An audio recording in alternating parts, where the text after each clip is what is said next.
नमस्कार मित्रों, मैं आपका मित्र दीपक तनेजा आप सभी का स्वागत करता हूँ। मित्रों, मिथुन राशि में गुरु ग्रह का गोचर अब कुछ ही दिनों में शुरू होने वाला है। आज मैं मिथुन लगन में जब गुरु ग्रह आएंगे तो किस प्रकार का प्रभाव रहने वाला है, इनमें भी जिनकी राशि भी मिथुन है वो भी इस प्रभाव को और अधिक अपने में गहराई तक अनुभव करेंगे। मित्रों, लगन जो है हमारी पर्सनालिटी, हमारे लुक्स, हमारे सोचने का तरीका, हमारे हैबिट्स, हॉबीज़, कलर, क्रीड, ये सब चीज़ों को बताती है और हमारे जीवन में कैसा प्रभाव रहने वाला है। हम समाज में कितनी प्रतिष्ठा प्राप्त करेंगे, सक्सेस, रिस्पेक्ट और हमारे फाइनेंशियल पोजीशन, स्टेटस, परफॉर्मेंस, सारी चीज़ों को हमारी लगन सबसे इम्पॉर्टेंट होती है। और जहाँ पर गुरु ग्रह आ रहे हैं, expansion, growth, humanity, kindness, nobility, ये सभी चीज़ें गुरु ग्रह की अपने कारक तत्वों में है। वो आपको आपके अपने जीवन में, आपकी पर्सनालिटी में पूरी तरह से उतरने का समय है। आप स्वयं अनुभव करेंगे जो पीछे आपकी सोच थी, आप जैसे पहले सोचते थे उससे बिल्कुल डिफरेंटली अब ह्यूमैनिटेरियन लेवल पर और जो दुनिया के बारे में अच्छी विचारधारा के आधार पर ये सब चीज़ें आप करना अनुभव करेंगे। ये बहुत ही विशेष रूप से बढ़िया समय आपके लिए आ रहा है। एक पूर्ण परिवर्तन, जैसे कहना चाहिए कि एक पूरी तरह से न्यू पर्सनालिटी के रूप में आप निकल के आने वाले। अपने पे काम करने की ज़रूरत है। आप में से जो व्यक्ति बहुत ही विशेष सफलता प्राप्त करना चाहता है तो उसे अपने छोटे छोटे कामों में बहुत मेहनत करनी पड़ेगी और अपनी सोच, वाणी और शब्दों का चयन बहुत अच्छे से करना है, क्योंकि आप नाम, यश, कीर्ति सब प्राप्त कर सकते हैं इस समय में। लेकिन वो प्राप्त करने के लिए हमारा भाषा, हमारा व्यवहार, हमारे संबंध, बॉन्डिंग्स और जो हमारी सोच है वो सभी चीज़ें बिल्कुल सही होनी चाहिए। हम जानते हैं जो हम सोचते हैं वो धीरे धीरे हमारे वाणी में आ जाती है, शब्दों में आ जाती है, कहीं ना कहीं वो हम अवश्य बोलते हैं।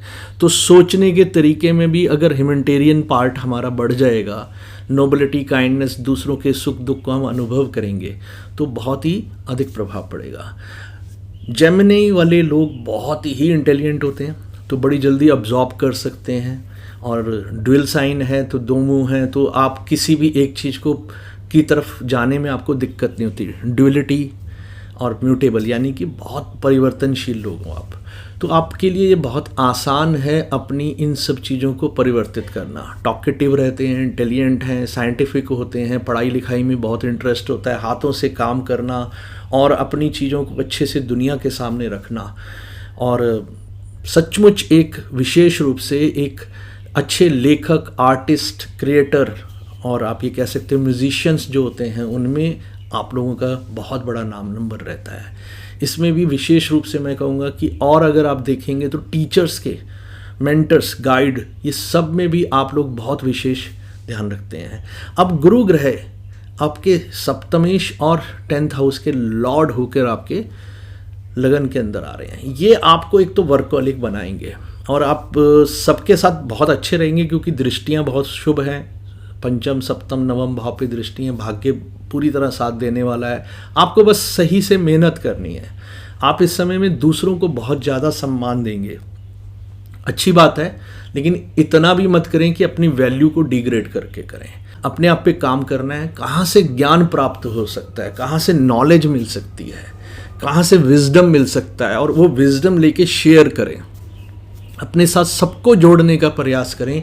ये जो आपका नेटवर्क डेवलप होगा ये आपको लाइफ लॉन्ग बहुत सक्सेस देने वाला है।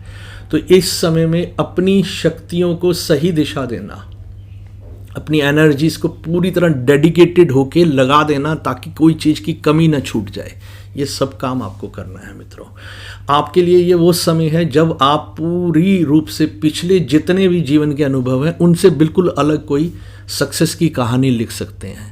मित्रों, आज अभी इसी समय से आप संकल्प लें कि इस अपॉर्चुनिटी को खाली नहीं जाने देंगे। एक और बहुत अच्छी बात है, क्योंकि ये वायु तत्व राशि है, मूवमेंट बहुत पसंद है, शॉर्ट जर्नीज बहुत पसंद है, तो इस समय में आप धार्मिक बहुत सारी यात्राएं करेंगे। आप कथाओं में, मंदिरों में, धार्मिक स्थानों में, जहाँ पर पूरी सिद्धि प्राप्त है, ऐसे स्थानों में, अपने गुरुओं के आश्रम में, ऐसी जगह पे बहुत जाकर आप अपने आप को धन्य मानेंगे और ये अनुभव करेंगे कि आपके जीवन में एकदम से अचानक बहुत बड़ा परिवर्तन आ गया। ग्रंथों का अध्ययन करें, उनके शब्दों को समझें, उसको अपने जीवन में उतारने का प्रयास करें। आप कहीं पर भी जाते हैं, कहाँ से क्या नया आप धार्मिक और आध्यात्मिक मिल सकता है, उसको प्राप्त करने की कोशिश करें। टीचर्स, गुरुज, मेंटर्स से आपको जो आशीर्वाद लेना है इस समय में प्रयास करते ही वो मिलेगा, क्योंकि गुरु ग्रह आपके सर पे बैठे हैं तो आपको ज्ञान से तो भर ही देंगे। आपकी भाषा में परिवर्तन आने वाला है, जीवन शैली में परिवर्तन आने वाला है। इच्छाओं को सीमित करके जो वास्तविक इच्छाएं हैं, जिनके बिना जीवन में कुछ नहीं होता, वो सब प्राप्त करने की कोशिश करें। गुरु ग्रह नेचुरल है, मतलब जो बिल्कुल जैसा होना चाहिए चीज़ें वैसी हैं, कोई बनावटपन नहीं है। इसलिए कभी कभी अति स्पष्टवादी, अति क्लियर वक्ता भी रहते हैं, तो इसमें थोड़ा सा आपको यहाँ पर बैलेंस करना है, अतिवाद ना हो जाए। स्पष्टवाद तो कहनी है, अपनी बात को सही से रखना ही चाहिए। किसी बात से आप सहमत नहीं है तो आपको वहाँ पर अपनी बात रखनी चाहिए, लेकिन भाषा और शब्दों की मर्यादा का उचित ध्यान रखिए, क्योंकि कभी कभी हम आत्ममुग्ध भी हो जाते हैं। हम अपने आप में मान लेते हैं कि हमें तो बहुत विशेष ज्ञान है, जो संभव है इस समय में। तो उस चीज़ से बचते हुए, शब्दों को सही से उच्चारण करते हुए सही से बात बताएं तो बहुत लाभ होगा। गुरु ग्रह अपनी राशि को देख रहे हैं, यानी धनु राशि को देख रहे हैं और नवम भाव को देख रहे हैं। धर्म के लिए विशेष समय है, ज्ञान के लिए विशेष समय है, सेवा के लिए विशेष समय है। आप लोगों को मूंग की दाल का दान करने से, गाय की सेवा करने से और विष्णु जी के सहस्र नाम से बहुत लाभ होने वाला है। ऐसा मौका बहुत लंबे समय के बाद आ रहा है, इसका पूर्ण रूप से लाभ उठाइए और अपनी एक पल का भी इसमें वेस्ट नहीं करना है। और आप सभी से कहूँगा कि अच्छे से इस समय का उपयोग करें, मान सम्मान बढ़ाएं, सफलता प्राप्त करें, अपने ज्ञान को बढ़ाकर अपने साइज़ को भी बड़ा करें ताकि बहुत बड़े हो जाएं। साइज़ का मतलब सिर्फ फिजिकल साइज़ नहीं होता, साइज़ का मतलब होता है कि knowledge, wisdom and other qualities of the person expand it. तो वो बढ़ा लेंगे तो सब तरफ से चीज़ें होती हैं। सफलता उन्हीं को मिलती हैं जिनके पास ज्ञान है, जिनके पास विद्वता है, जो अपनी बात को सही तरीके से सबको बताने, समझाने और सिखाने में समर्थ होते हैं। ये समय आपके अंदर ऐसे ज्ञान को दूसरों को बांटने में भी सहायता करने का है। तो आप पूरे उन्मुक्त मन से, अच्छे भाव से सब कुछ दें। मैं यहाँ ये नहीं कह रहा कि इसके लिए कोई चार्जेस अगर बनते हैं वो ना लें, लेकिन जो चार्जेस बनते हैं लें, लेकिन इतने सरल हृदय से सबको सब कुछ देने का प्रयास करें कि जो आपके पास है उसको ये विश्वास हो कि आपने उसका पूर्ण रूप से ध्यान रखा है। तो मित्रों, आज संकल्प लें कि समय को व्यर्थ नहीं जाने देंगे। सफलता आपके द्वार पे खड़ी है, बस आप दरवाज़ा खोलिए, वो आपके घर में आने के लिए तैयार है। मिलते हैं एक नए वीडियो के साथ। नमस्कार, धन्यवाद।